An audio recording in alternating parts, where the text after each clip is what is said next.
Hello viewers, আজকের ভিডিওটা আমার সেই সকল পলিটেকনিক ভাই বোনদের জন্য খুবই গুরুত্বপূর্ণ যারা জুন 2024-এ তোমরা তোমাদের সেকেন্ড এবং ফোর্থ সেমিস্টারে সেমিস্টার এক্সাম কমপ্লিট করে বর্তমানে বিভিন্ন পলিটেকনিক কলেজে থার্ড এবং ফিফথ সেমিস্টারে পড়াশোনা করছো। তো এই মুহূর্তে যে বিষয়টি নিয়ে তোমরা সবথেকে বেশি চিন্তার মধ্যে রয়েছো, তোমাদের সেকেন্ড এবং ফোর্থ সেমিস্টারের রেজাল্ট কবে নাগাদ পাবলিশ হবে। বারবার তোমরা আমাকে অনেকে মেসেজ করেছো, অনেকে ফোন করে জানতে চাইছো। তো দেখলাম তোমাদের জন্য এই বিষয়টার উপর ভিডিও বানিয়ে দেওয়াটা দরকার। তো এই মুহূর্তে তোমাদের রেজাল্ট পাবলিকেশন সংক্রান্ত লেটেস্ট আপডেট কী রয়েছে সেটা তোমাদেরকে এই ভিডিওতে আমি শেয়ার করব। তার সাথে সাথে সিক্স সেমিস্টারের রেজাল্ট অনেকটা তাড়াতাড়ি বেরিয়ে গেল, তোমাদের রেজাল্ট বেরোতে কিছুটা দেরি হচ্ছে, সেটাই বা কেন হচ্ছে, ঠিক আছে? তাই তোমাদের সকলকে বলবো ভিডিওটা প্লিজ তোমরা শেষ পর্যন্ত দেখো যাতে তোমরা প্রপার ইনফরমেশন পাও। ভিডিওটা দেখার পরে এই সম্পর্কিত বিষয়ে তোমাদের যদি আরও কোনো কোয়ারিজ থাকে বা আরও যদি কোনো ওপিনিয়ন থাকে ডেফিনেটলি ভিডিও কমেন্ট সেকশনে তোমরা কমেন্ট করতে পারো। তো তোমাদেরকে বলে রাখি, আগের যে ভিডিওটাতে আমি তোমাদের বলেছিলাম যে সিক্স সেমিস্টারের রেজাল্ট মোটামুটি max to max second week of আগস্টের মধ্যে পাবলিশ হবে, ঠিক আছে? আর তোমাদেরটা হয়তো স্লাইডলি ডিলে হতে পারে, মানে সেকেন্ড আর ফোর্থের ক্ষেত্রে। কিন্তু সিক্স সেমিস্টারের রেজাল্টটা আনএক্সপেক্টেড ওয়েতে কিন্তু অনেকটা আগে কিন্তু স্টেট কাউন্সিল পাবলিশ করে দেয়। তার কারণটা তোমাদের বলছি।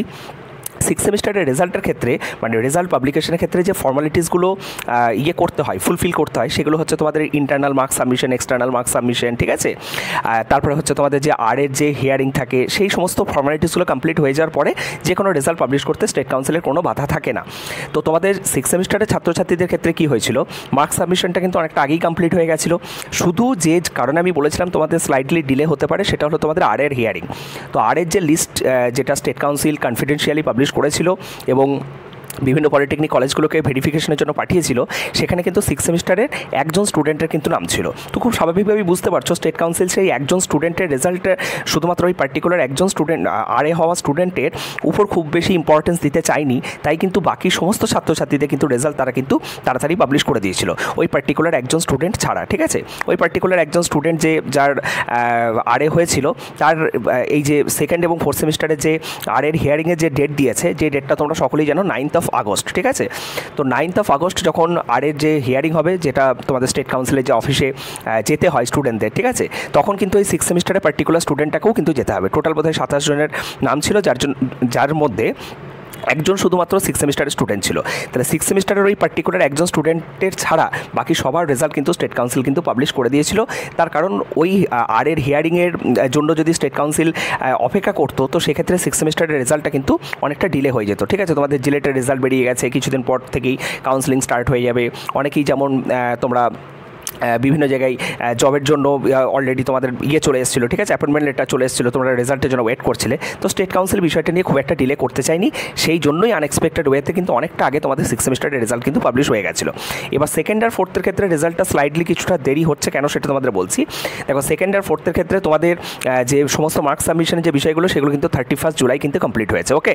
এরপরে গত 29th of জুলাই কিন্তু স্টেট কাউন্সিল থেকে একটা নোটিশ কিন্তু বিভিন্ন পলিটেকনিক কলেজের প্রিন্সিপাল এবং প্রিন্সিপাল ইনচার্জের কিন্তু পাঠানো হয়, যেখানে কিন্তু বলা হয়েছে যে আরে হয়েছিল যে সকল ছাত্রছাত্রীদের, টোটাল 27 জন যে স্টুডেন্ট ছিল, তাদের যে হিয়ারিংয়ের ডেট সেটা হলো 9th of আগস্ট। তোমরা বুঝতে পারছো 9th of আগস্টের মধ্যে কিন্তু তোমাদের রেজাল্ট পাবলিশের কিন্তু কোনো ধরনের কোনো সম্ভাবনা নেই।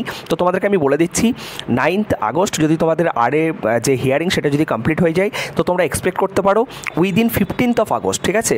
মানে সেকেন্ড উইক অফ আগস্টের মধ্যে তোমাদের যে রেজাল্ট সেটা কিন্তু 100% পাবলিশ হয়ে যাচ্ছে।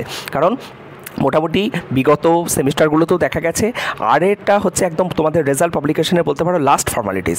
তো সেই ফর্মালিটিসটা যদি স্টেট কাউন্সিল কমপ্লিট করে নেয় 9th of আগস্টের মধ্যে, মানে ফার্দার যদি কোনো ধরনের কোনো ডিলে যদি না হয়, তো সেক্ষেত্রে তোমরা একদম মানে 100% মোটামুটি ধরে চলো যে 15th of আগস্ট, অর্থাৎ মোটামুটি 14 তারিখের মধ্যে, ম্যাক্স টু ম্যাক্স 14ই আগস্টের মধ্যে কিন্তু তোমাদের যে রেজাল্ট সেটা কিন্তু পাবলিশ হয়ে যাচ্ছে।